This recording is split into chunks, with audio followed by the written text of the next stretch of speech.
video, I'll be doing a technical analysis on CAD JPY and New Zealand JPY. So I will start from CAD JPY. So the trend of this market have been to the upside. So price have been trading to the upside for a while. So price have been creating higher high, higher low, higher high, and price came back down to create a lower low instead of creating a higher low or creating a equal low. Price came back down at this region to create a lower low, but price was still pushing to the upside. So price was still respecting this trend line and this support level until when price got here. As you can see, when price got here, price creates a high that was equal to this high at this left region. So price creates a equal high. So price creates a chart pattern. So this was a head and shoulder pattern, which was a reversal pattern. So if a pattern like this form on a weekly or on a daily time frame, so it signifies a reversal. So price will be reversing in the opposite direction. So price creates a high at this region, creates a higher low, creates a higher high, creates a lower low instead of creating a lower high. Price creates a lower low at this region. So that's the first confirmation, like the first reason for me to start looking for, like, I'm not going to be looking for selling opportunities after price create this lower low, but this just signifies that there is not enough buying opportunities in the market to continue pushing this market to the upside. So price creates a head and shoulder pattern. So this was the left shoulder, this was the head, and this was the right shoulder. So for this chart pattern to be valid, price will need to break out of the neckline. So this was the neckline of this chart pattern, this head and shoulder pattern. So this was the neckline of the head and shoulder pattern. So price broke out of the price have fully broke out of the neckline of the head and shoulder pattern, and also price have broke out of this trend line. So this means that price is no longer in an uptrend for now. So price is not in an uptrend. So price was currently in a downtrend. So price was creating all these bearish movement characteristics. So price is creating all these bearish movement characteristics. So this was a lower high instead of higher high. Price creates a lower high at this region, and it was also the right shoulder of this head and shoulder pattern. So now price have broken out of the head and shoulder pattern. So price have broken out of the neckline of this pattern. So this pattern is now valid. So if I go down to the daily time frame, price, as you can see, price have successfully broke out of this neckline of this head and shoulder pattern, and price have come back to the upside to retest it. So price broke out of this neckline and then came back to retest it. So now I'll be looking for selling opportunity at this region because price have broken out of this trend line and also the neckline of the head and shoulder pattern. So and price have came back up to retest it before heading lower. So now I'll be shorting the market from this region if I start seeing some bearish candlestick at this region. So I'll be shorting the market to this next support level. So I'll be shorting it to this next level, and there was a Fibonacci at this region as well. So I think there was a Fibonacci playing out. So I can see price was touching the 50% Fibonacci at this region. So currently now what I'm waiting for is, I'm just waiting for price to get rejected from this area. So if I start seeing some bearish candlestick around this region, then I will short the market on the 1 hour time frame or on the 4 hour time frame. I will short the market to the upside, to the downside like this.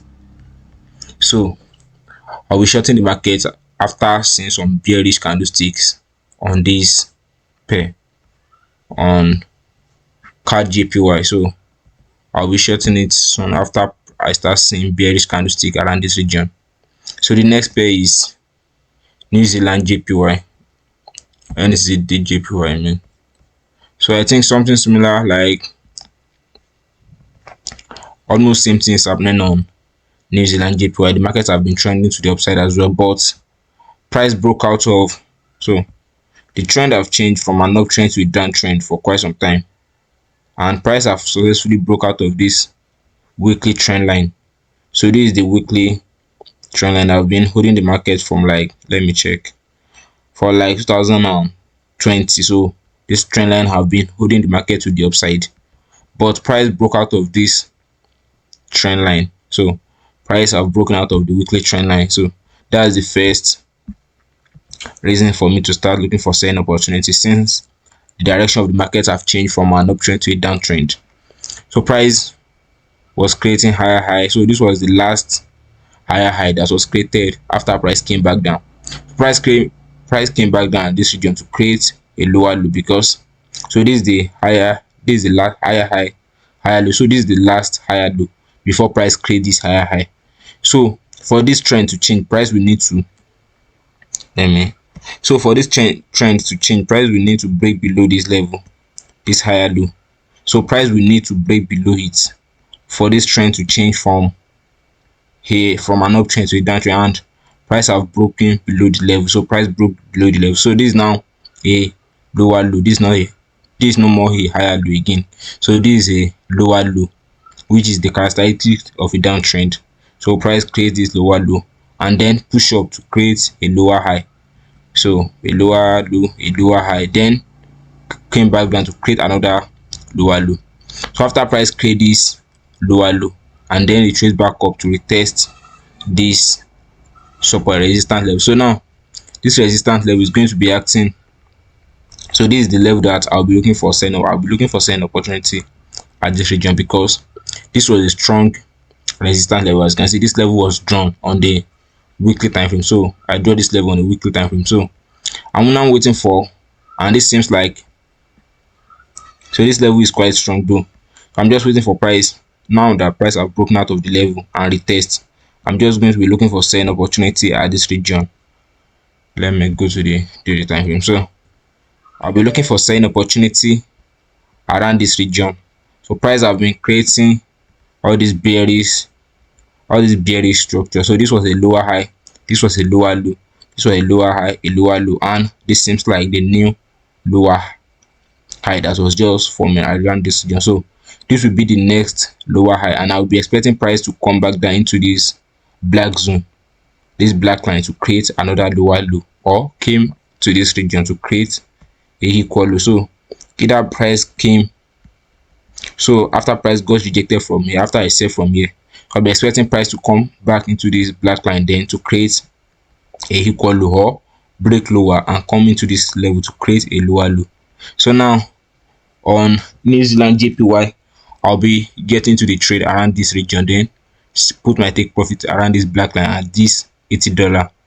So I'll be putting my price here, my take profit here, and my stop loss above this level after I got into the trade on the 4-hour time frame. I think there was a Fibonacci play around this region as well, so let me draw it out. Cool. So there was a Fibonacci here. So this Fibonacci in line with this resistance level, if Fibonacci will be acting as a resistance level as well in a downtrend like this. So this gives me enough confirmation to get into this trade. So having this Fibonacci around this region give me enough confirmation to get into this sell trade.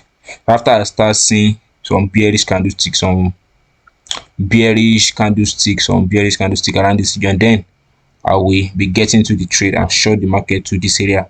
And as you can see, this 27% Fibonacci was also lining up with this black line. So this is where I'll be taking my profit from. So that's it, guys. If you find this video helpful, don't forget to like, subscribe to the channel, and share the video. Thanks.